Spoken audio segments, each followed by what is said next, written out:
Up next on Inside the SCCA, 44 days until Sebring Super Tour.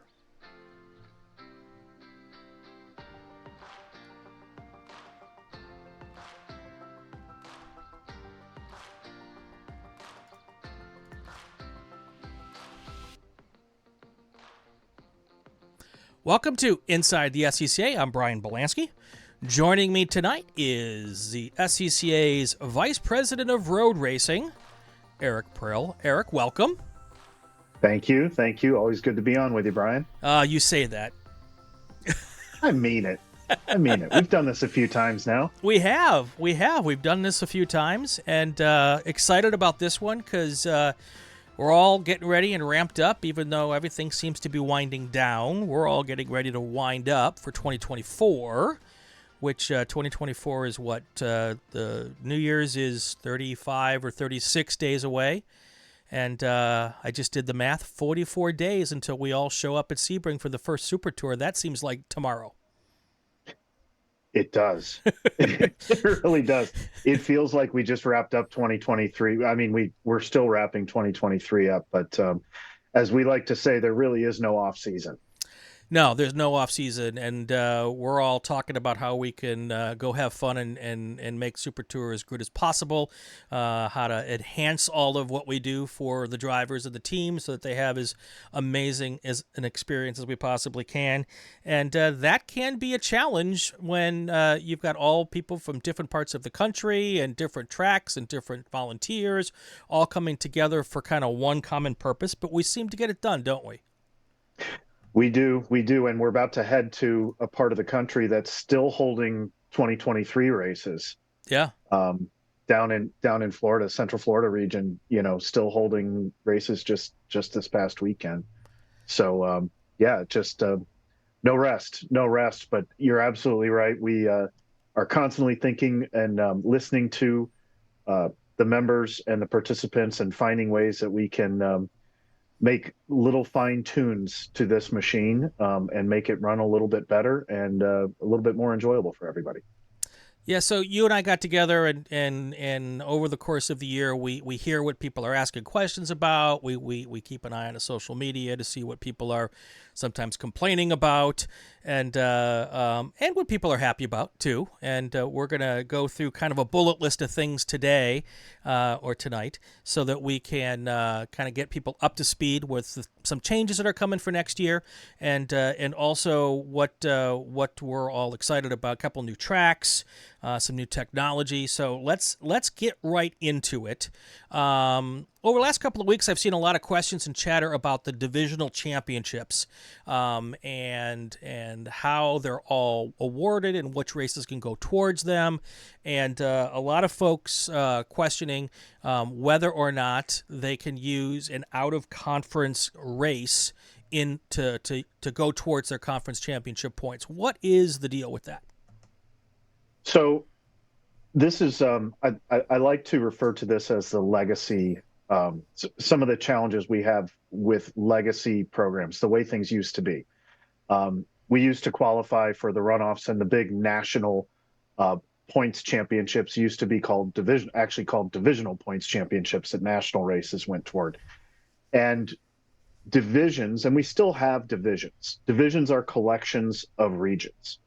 So Brian, you belong to a region. I belong to a region. Everybody belongs to a region. Some people belong to multiple regions, but everybody has one region of record.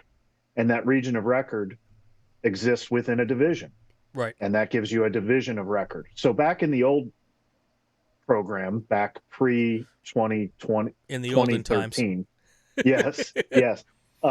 Where you had divisional championships that was the top championship that you were fighting for. You only had one championship you could fight for. It was within your division of record. So that's where you scored points, and you were allowed to count one or two out of division races toward that, which allowed you to cross over some boundaries, maybe go to a bucket list track or a track that you always enjoy racing at.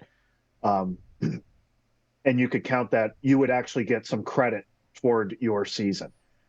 When we shifted to conferences where divisions are based on geographic boundaries, the boundaries of those regions. Regions have a footprint. They have very defined boundaries. Divisions have very defined boundaries. You belong to a single division. When it's conferences are collections of events.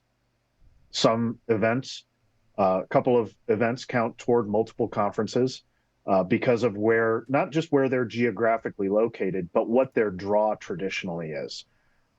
If you've got something that's kind of in between, VIR, for example, draws almost equally from the Northeast and the Southeast. Right. Before it became a dual conference event. That was just traditionally the crowd that goes to that event. Same thing with Hallett. Hallett draws very strong from the Southwest Division, Texas drivers. Right. A lot of them come up to Hallett. So when you look at a conference, it's a collection of events. Because it's a collection of events and not based on geographic boundaries, anybody can go to any conference and race in any of those events. Sure. And they score points there. That's the big differentiator between a division and a conference. So when you think about there not being a home conference for a driver, if you were to count an out-of-conference event, where exactly would you place those out-of-conference points? So if the first majors weekend of the season is at Homestead, it's a week before the Hoosier Super Tour at Sebring. If you went down to Homestead and you won both races in a class, would you then have 50 points in every conference? Because there is no home conference. Technically, everybody belongs to every conference. You just don't appear on the point standings until you actually go and participate in one of those events. So when you talk about adding or including out-of-conference races, it doesn't quite work when you don't have a home conference. Now, I will note, and I think that where people get confused is they think about the old system and thinking about, well, I have to either declare a conference or my conference is based on where I live. You can actually win conference championships in multiple conferences. You can qualify toward the runoffs through multiple conferences. And that's just based on the events that you race in. So if you race at Homestead and you're from up in the Northern Conference, up in Ohio or Wisconsin, let's say, where you and I are both from, right? You would have points in the Southeast Conference. And then when you went back home and you participated in races up in the Northern Conference, you would also score points in the Northern Conference. But the events that you ran in Southeast would count toward your weekends, your participation. So if you've got to have 3 weekends to qualify for the runoffs, you race down at Homestead, you race at Sebring. Well, you've got 2 weekends in right now, and you've got some race finishes down there. So you could finish in the top half of points in the Southeast. You could finish in the top half of points in the North. You could do it in both or one or the other. It all counts. And it all counts toward not just runoffs qualification, but conference championships. So you could win conference championships in more than one conference, right? You can. And you've also got the Hoosier Super Tour has its own set of point standings that counts all of the events from that season as well. So, for example, I'll just take my personal experience in 2019, and this was before we actually required a points position to qualify toward the runoffs. Mm-hmm. I ran at Hallett, which counted for the Southern Conference and the Mid-States Conference and the Hoosier Super Tour. I ran at VIR, which counted for the Southeast Conference and the Northeast Conference. I ran at Heartland Park, which was Mid-States Conference again. And then I ran the Chicago Region June Sprints, which counted toward the Northern Conference. So I participated in 5 different conferences, plus the Hoosier Super Tour. I didn't win all the races. So I even though I wasn't scoring max points, I qualified in 4 different conferences that year, even with some of them only doing 1 weekend. Right. So it's not as big a challenge as it may appear when you're thinking about, well, I live close to this race. Let's say I still lived in Ohio, and I'm going to go to Mid-Ohio, and I'm going to go to Groton. but pit race is not far away. It's just over the border into Pennsylvania. It's not a huge penalty to go and run pit race. And Right. I think that is, some view it as, well, it doesn't count at all for what I'm trying to do. You're actually scoring points in the Northeast Conference. Your finishes and your weekend participation still counts toward runoffs participation. Yes, it doesn't count toward the points championship in the Northern Conference, but here's the final, and this I think is the biggest thing and the biggest challenge that people had with the old division championship. When you count something out of division, when we used to do that, and let's say there was a way to count out of conference races, that conference points championship and the people trying to say qualify for the runoffs through that would not know who finished where or who qualified for the runoffs until the absolute last race in the entire country, because anybody could go and run a race. Right. You could, the Southeast Conference finishes pretty early. They could go to, a driver from there could go to Texas, and if that counted, Sure. A Texas Labor Day event or an event in Colorado on Labor Day. So you could finish your season thinking, oh, I've won the championship. All the events are done in this conference. If you were counting something out of conference, somebody could appear at another event that wasn't anywhere near where you'd been racing all year and potentially knock you out of a championship, out of runoffs qualification. And that's another element that was taken into consideration when crafting the conference model. Yeah, and from a lot of the chatter I saw, in most classes, the points in conference is not the barrier to getting to the runoffs. Oftentimes, it's participation. So, only in certain classes like Spec Racer 4 or Spec Matter, where there's huge numbers, where you really have to work to get into the top half of your points. But most of the other classes, that isn't a real huge problem for most people. Here's a pro tip. If you do Homestead and Sebring and the Atlanta Super Tour, you've got 3 Southeast Division Conference races there.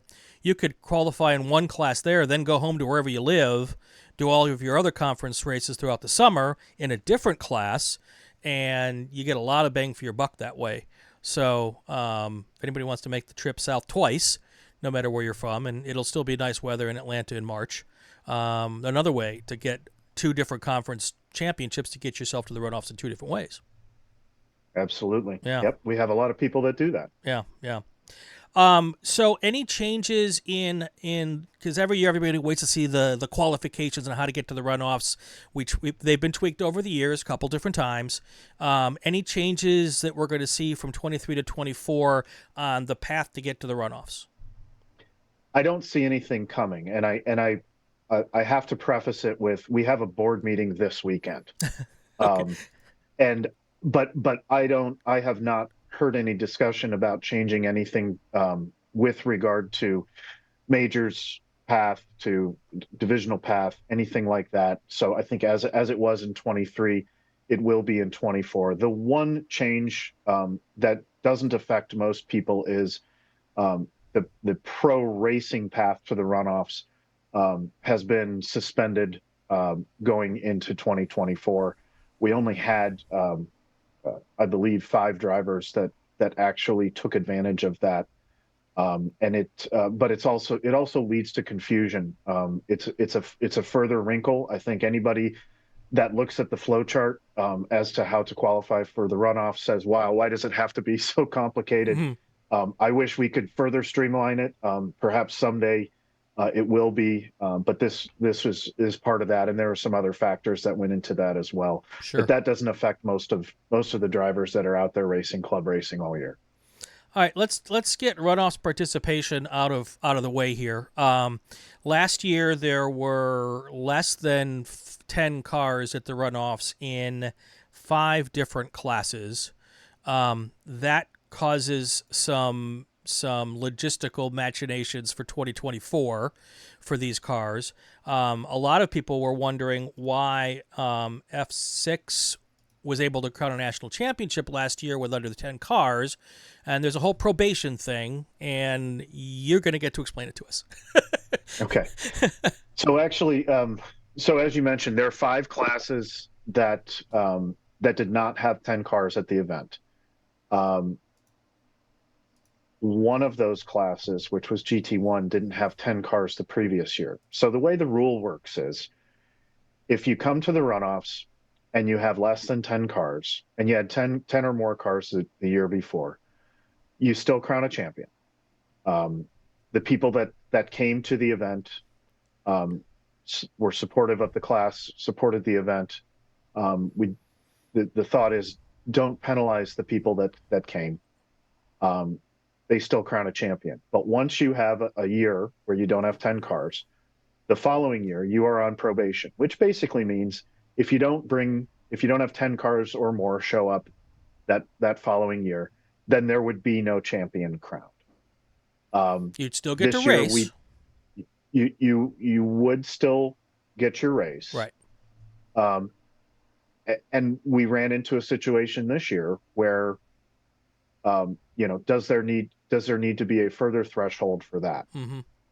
The situation we ran into this year, we had a couple of classes that had very low entries going into the event. Formula Atlantic, which I think had 3 entries, and we talked about what do we do with that class? Do we blend it into another?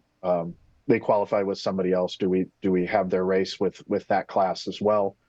There was some pushback on that, and basically the drivers that were entered in Atlantic said, you know what, we don't want to mess with Right. Formula Continental's race, so we'll just withdraw. GT1, we had a similar situation, except it didn't happen until we got to the event. We lost some cars during the week leading up to the race. We ended up down to 3 cars that were left. There was some discussion about combining with another class, same kind of deal. The drivers in that class agreed, look, we don't want to negatively affect another class's race, particularly when GT1 was not going to crown a champion because they didn't have 10 cars the year before. Right. There were 3 other classes that did run all week that were under 10. You mentioned F600. Formula F was another one, and GT3 was the third of those. So those classes are all on probation for 2024. We do, through discussions within the communities, we do believe that all of those classes have real strong potential to be over 10 or well over 10 for 2024. I will say, though, I really hope that happens. It logistically, it's a lot of event to put on, and when we've got small fields like that, it's a challenge. It's not only is it a national championship race, and if we're not crowning national champions, then is it worth spending all the time and having people there to do that and not crown a champion? There's also, it is the showcase event for our club. Sure. We want to see good, strong fields, and we want to see those classes grow. So we would really like to see them over 10. There are some mechanisms in place to not include them in future runoffs if they don't reach certain numbers, both at the runoffs or during the season or combined. So we're just again, it sounds like within the communities, we should see some rebound in 2024, and that's what we all look forward to. So if you're on probation going into the runoffs and you show up with your 10 plus, does the clock reset then? You're no longer on probation until the next time maybe there's less than 10? It resets. There is a clause in the rule book, the 4.0 rule, I think it's referred to as, which is a combined average of all the majors and the runoffs for the last 2 years running. So for 2024, we would look at 2022 and 2023 numbers. And any class that falls below 4.0 does not get an automatic invitation to the runoffs. If you're over 4, you're automatically coming to the runoffs, despite what, if you fell below 10. that's basically to acknowledge that there are classes that may be stronger in some parts of the country than others, Sure. or there may be a little blip in a season for some reason. But yeah, if you any of those classes that go above 10, that probationary period would reset. Right. I think that's we've covered that well enough there. We do have a new class next year. Spec MX-5 is joining as a national runoffs eligible class next year. Of course, that draws a lot of questions as far as Super Tours go. First of which is where does this class run? I've seen it a lot of places with Spec Miata. Well, in some Super Tours, we've got 70 Spec Miatas. So what's the game plan for rolling SMX into this traveling circus that we do? Yeah, it's this is going to be, obviously this is the initial year that it will be at all of the events.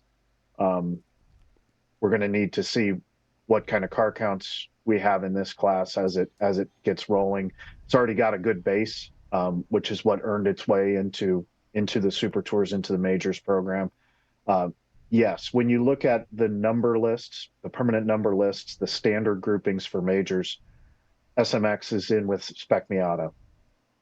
There are obviously, as you mentioned, there are some events where Spec Miata can sell out the entire run group to the maximum car count allowed at the racetrack. Right. We know which events those are. So where it can't run with SMX, it would run at, or I'm sorry, where it can't run with Spec Miata, SMX would move to ideally where STL is, Super Touring Light. So at some events, that's STU and STL. At some events, it also includes some of the touring classes. So it's going to move around a little bit. People will notice that we really do try and keep as consistent a schedule as possible, particularly at the Hoosier Super Tours. That's one of the goals, is to have a consistent experience from event to event, even though we go from coast to coast and border to border. Like anything new, I think there'll be, maybe a little growing pains here or there, and we'll work on flexibility to make it fit best where it is. And maybe I think where it starts at Sebring might not be where it ends up by the time we get to Road America, right? It'll probably be fairly well decided at this point for the season, but going forward, as we look from 24 to 25, we'll obviously take what we've learned and look at the data and right. the car counts and the entries. But obviously, the goal is to have as good experience for everybody that's participating, which means balancing the run groups as best we can, not just in car counts, but in compatibility with each other as well. Right. So we've got a couple new tracks on the schedule this year. I was looking forward to making my first trip to COTA this year because I've never been there before, and then I saw that fell off the schedule. And then, but then you replaced it with NOLA, and that makes my wife very happy because she likes beignets.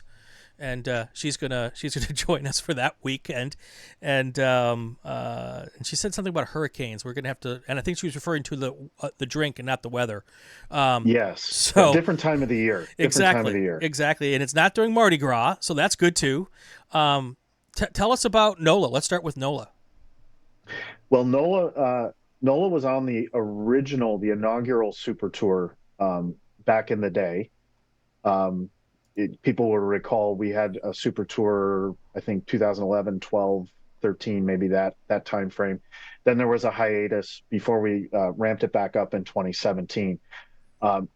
Really well-liked racetrack. I went down there and raced one year, had good feedback, good reviews, had some infrastructure challenges that the track has worked through. It's had some pro races recently. I know our F4 US and FR series have been there with the speed tours. So yeah, a lot of people look forward to that. Obviously, it's a destination area with New Orleans. It is just after Mardi Gras, So we don't have to worry about it being too crazy, but we'll still get some of the flavor of the activities from early February. Sure, sure. And then the other new track, at least on the Super Tour schedule, not that it's never been there before, but new from last year, Mid-Ohio, that track resurfaced. And as I understand it, the same surfacing that was put on Road America a year or two ago is what they used at Mid-Ohio. And I know that was probably part of the consideration to go back. Tell us what we're going to see when we get to Mid-Ohio.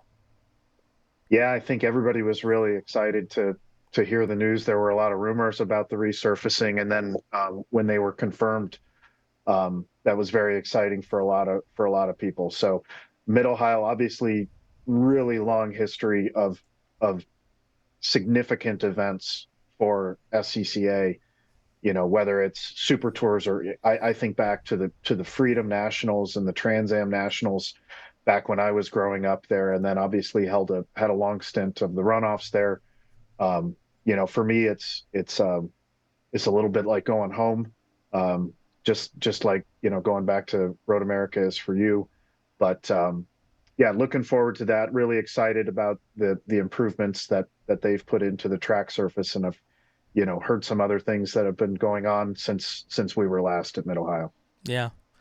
Mid-Ohio is my one of my first driver schools was at Mid-Ohio. My first runoffs as a worker was at Mid-Ohio. So might this be a test run for a future trip to the runoffs back to Mid-Ohio?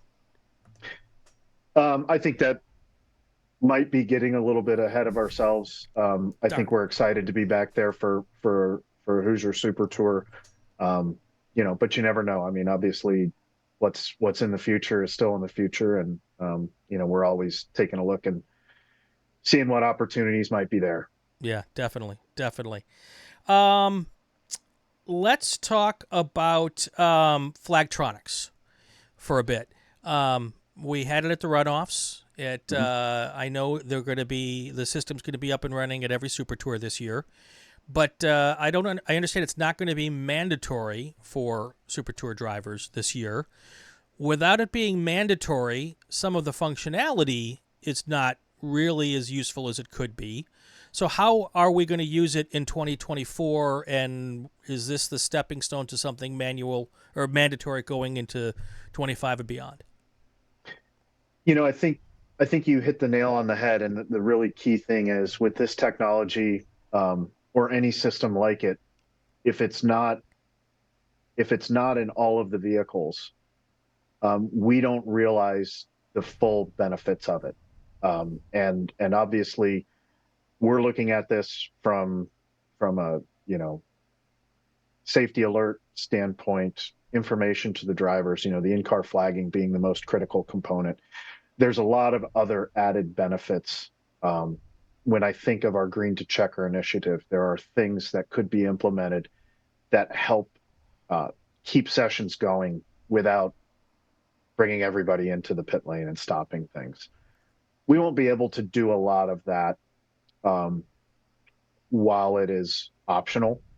So there is you know, once again, going into a board meeting this week, there is a proposal in front of the board that does recommend it be mandatory for the runoffs in 24, and then optional during the Super Tour season, and then potentially mandatory outside of that, you know, through the supplemental regulations.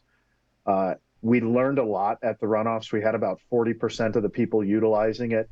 Much of the comments and the challenges that we had were really based on the fact that everybody didn't have it in their car, meant that we still had to continue to prioritize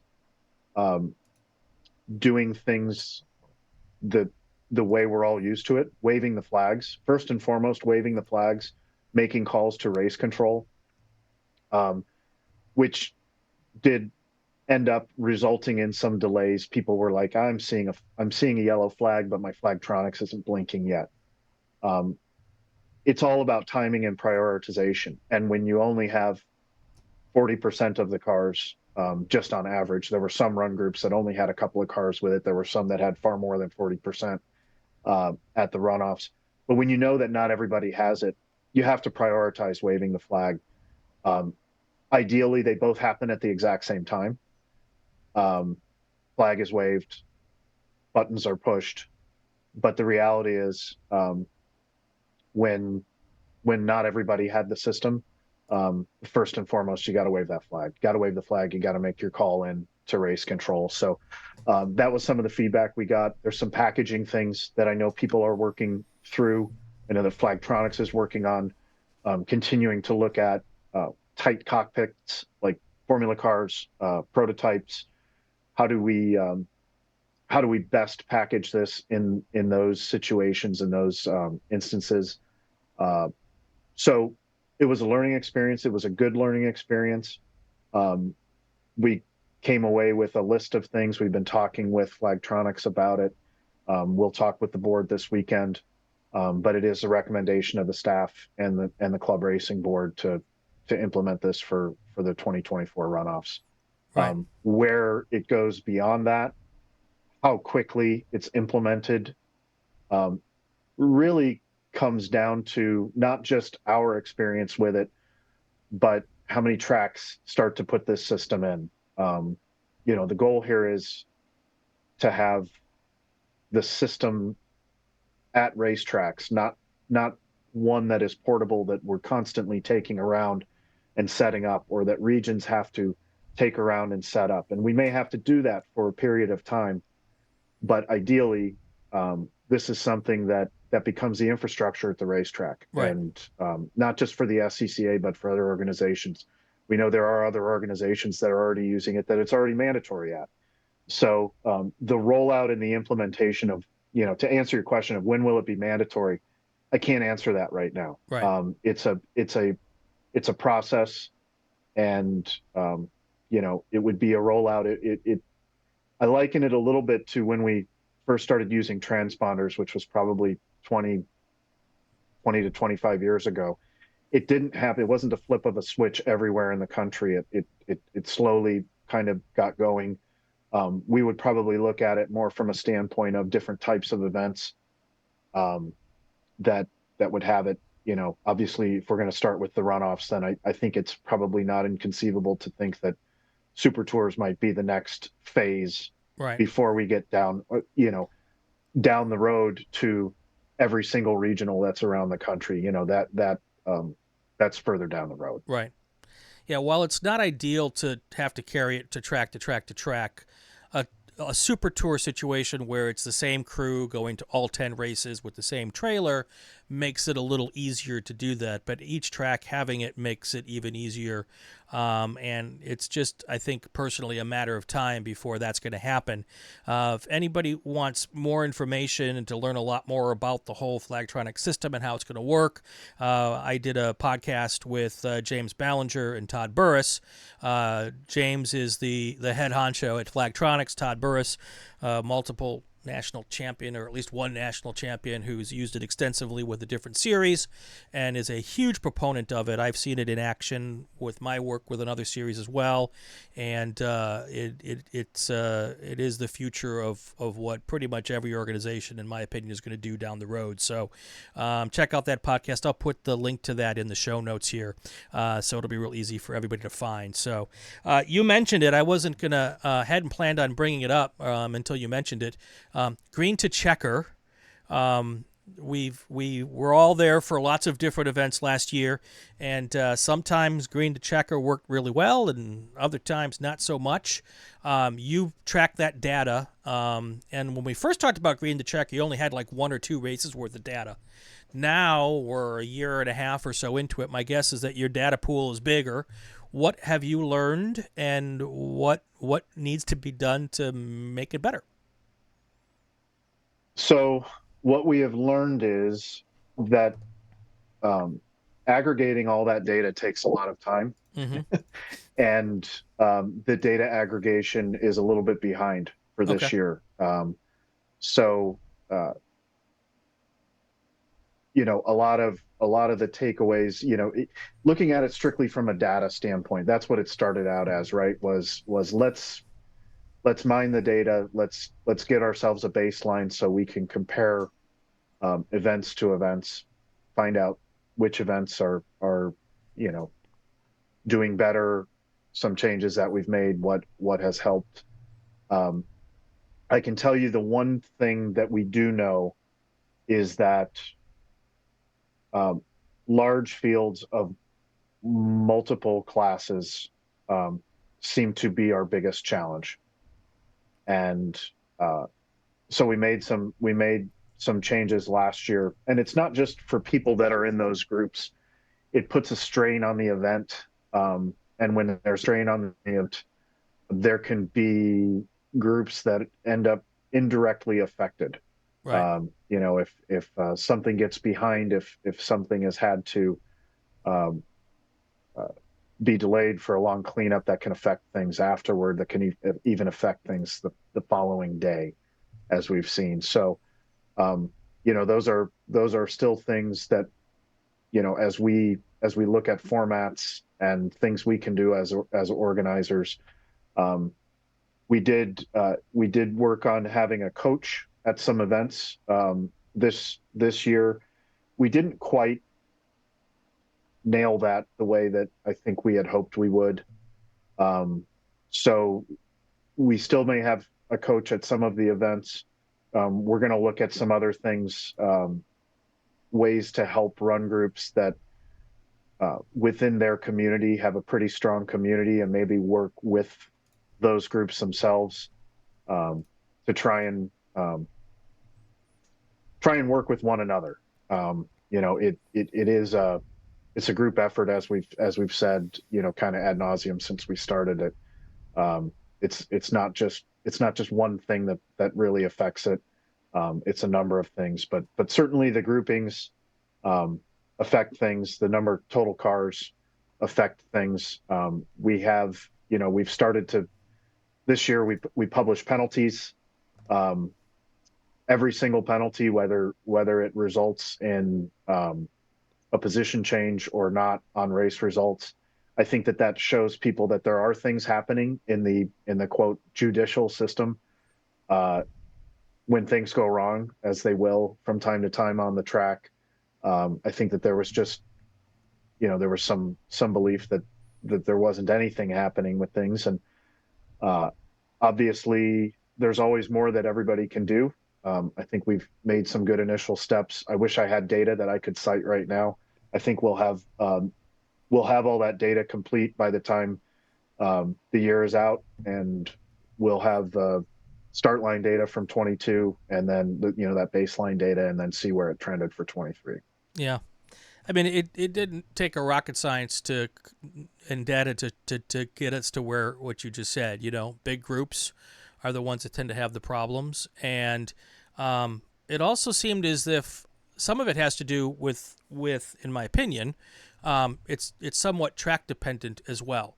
Some track rescue emergency service crews are more apt to go and try to do hot pulls and keep things going either under a local yellow or whatever than other tracks.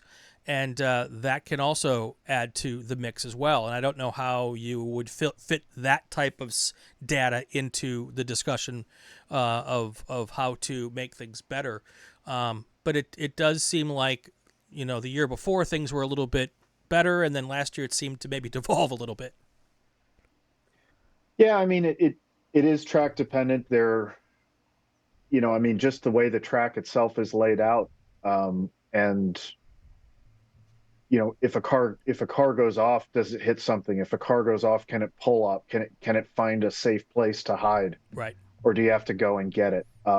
Does the track have a lot of transitional switchbacks where people straight line it and bring dirt back onto the track, which can cause things? Right. All of that factors into it. And it's not even how the track does things. It a lot of times it's just the nature of the circuit itself. So yeah, obviously there are some tracks that pose bigger challenges than others. I think those are pretty well known from our baseline data.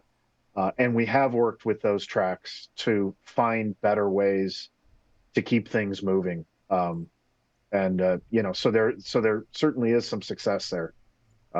It's based on the learnings that we've had, Right.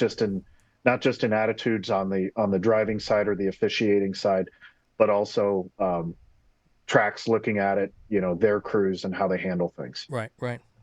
And I think we'll find out once we get a larger implementation of Flagtronics that there are systems for helping with full course yellows, and that type of situation could be a big benefit to getting things back to green a lot faster. So I'll be very interested to see how all of that works out in our sprint racing structure of how we do things. So let's move on from that. And I don't want to keep you here for 3 hours, but we could probably talk forever here. Couple of other changes here. You're looking for another member to add to the team. So tell us about that. We are. We are looking for the next director of road racing. Last month, we announced that Deanna Flanagan, who's been the director for, I guess this will be the completion of either year 8 or 9 in that role. Longtime staff member, will be transitioning to a different role within SCCA. We've got some new projects that she is perfectly suited for. She's ready for a little bit of a change. She's been on staff for over 20 years, so she's looking for a different role. She's got some pretty big shoes to fill. But there's a lot of talent out there that can come and be a part of our team. It's not just going to be it's not a situation of, the incumbent is leaving and splitting and, good luck to the next person, pat on the back and we'll see how you do. She's going to be around to help with the transition through 2024. As we mentioned, there's no off season. Our at staff. At the staff level, our year is broken up into some different elements. The preseason has a completely different set of things than mid-season. Then we get into runoffs time frame. Runoffs is a year-long project, but we really get into it as the Super Tour winds down, and then focus on that, and then winding that down and getting into budgeting season and scheduling for the following year. So there's just a lot of different things that happen, and she'll be around to support her successor as we get through those different times of the year. So it's a great team to work for. Anybody that's met the Scotts, S1 and S2, Scott Schmidt, Scott Dobler, Deanna's here, obviously. Very tight-knit team, good place to work. So I think that's probably enough of a plug, but if you're interested, check out scca.com under the career opportunities. But we're looking for another excellent member of our team. And it is Topeka based. It is Topeka based. That's where the team is. And that's where the job is going to be based. Got it. Well, we will miss having Deanna with us on many race weekends when she transitions to that level. But maybe now, taking on a bigger role, that will force her to be a guest on the podcast, because she has managed to dodge me so far. And we will get her on one of these days. Just a vast amount of knowledge. And I think it's possible, Brian, that her hope is that because she's been able to dodge you for these last few years, yep, that she's going to move to more of a behind the scenes role. Yep. So she won't continuously get invited to come on. Yeah, not going to happen. Not going to happen. We'll keep working on it. So, I guess last thing on our list to chat about is the Super Tour announcers, me being one of them, are looking for as many ways to tell the stories of the Super Tour as possible. And on race weekends, because we're sequestered into the commentary box and don't get a chance to get out amongst the folks very often, sometimes it's hard to get that. So we're going to come up with some different ways this year to communicate with the drivers and the teams so they can tell us all their information. And one of the other things, Eric, we talked about, and we've actually started already for Sebring, Sebring. We're going to try to find a local volunteer to kind of work with us on race weekends, because the local folks know their track and their drivers better than we do. So they're going to kind of be our eyes and ears on the ground to get those stories and relay them to us. So that's an exciting upgrade that we're going to do for next year. And it's nice that it's been great that you guys have been helpful and supportive of that process throughout all of our first year of doing the live streams. Yeah, I think everybody was really pleased with what we were able to accomplish in year one with Driver's Eye and with you and Greg and the team putting those things together. So yeah, let's take it to the next level. Let's get more good information out there. Let's tell everybody's story as best we can on every weekend, and let's expand the audience of the Hoosier Super Tour, which is has some really tremendous racing, some of the best racing of any series, pro, amateur, in the country. Yeah, and it's actually was really surprising to me, even at this point, how there's some people who really still don't know that we're doing the live streams. So that's going to be one of my goals this year, is to get the word out more and to get drivers and teams to share the links with their family and friends on social media. And the chat, we try to engage with the chat every race weekend. And I call the folks in the chat my associate producers, because they're always feeding me little information and tidbits, which is pretty fun. And what's also interesting to me, Eric, is that when we were looking at the chat throughout the season, how many people who were engaging with the live stream, A, from other countries, and B, who had said that they were brand new, had stumbled upon the SCCA, race fans of other series, and were really enjoying watching the races that we were doing and asking questions about how the SCCA was. So we were able to reach a lot of folks who might not have been familiar with what we do. Yeah, I think that when we look at what we do, and it's amateur racing, we're doing it for fun. And you hear the secret word. Yes, sometimes. I was avoiding that. and the reality is, we don't have a massive advertising and marketing budget to push for lots and lots of people to join and watch the stream. It Right. is, we're doing we do the best we can with the resources that we have. I'm still really, really, I won't say amazed, because I've heard it for so long now, but I'm so pleased to find people that are racing in the SCCA, participating in the SCCA, that found it through broadcasts of things like the runoffs. Mm-hmm. And I think our goal here is instead of having the runoffs be over 3 days, 3 days out of 365, to have it over these 10 weekends and have more opportunities to drive people to see what we're doing out here. And just that, people are having such a great time coming out, and yes, it's about competition, but it's about getting out on the racetrack and enjoying your car and your competitors and everybody else that's at the racetrack. And it really does drive people to the club and to participation. And the cool thing is, when we talk to people at the runoffs and they tell us how they got involved and say, yeah, I saw the runoffs live stream and that's how they got here. So that I think has got to be the goal for us, is ultimately, it's not just giving people a link so that their friends can watch. I mean, that's how it starts. But then getting more eyeballs and fine tuning the product that you guys all put together, which was really outstanding this year, but making it so that people who aren't members or friends of somebody who's racing can come in and see what we're doing. And I see that my camera seems to be glitching out on me. I don't know if you're seeing that as well. Yeah, we're getting close to the end, so I was like, let's see if it holds out till we get to the last bit here.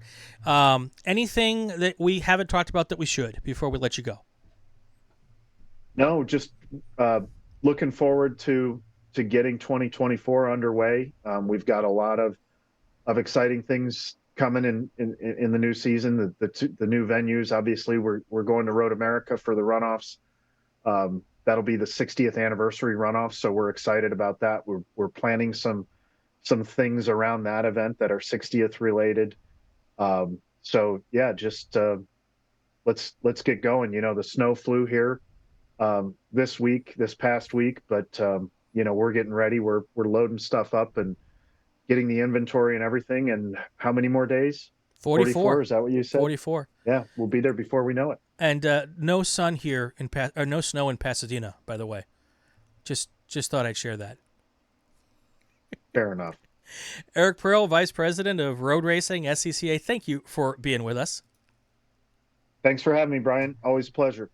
All right, that's going to do it for another episode of Inside the SCCA. If you like what you're hearing and watching, subscribe to the RacingWire Podcast Network and the Racing Network on YouTube so you won't miss any episodes. Leave a comment, especially if it's a good one. You can follow us on social media to find out who our next guest is. That is at RacingWireNet on the Twitter. There is a new Inside the SCCA every Wednesday night live on YouTube, and then the replay on the podcast network comes on Fridays. I'm Brian Bielanski. Have yourself a fantastic weekend. Stay safe and go play with cars.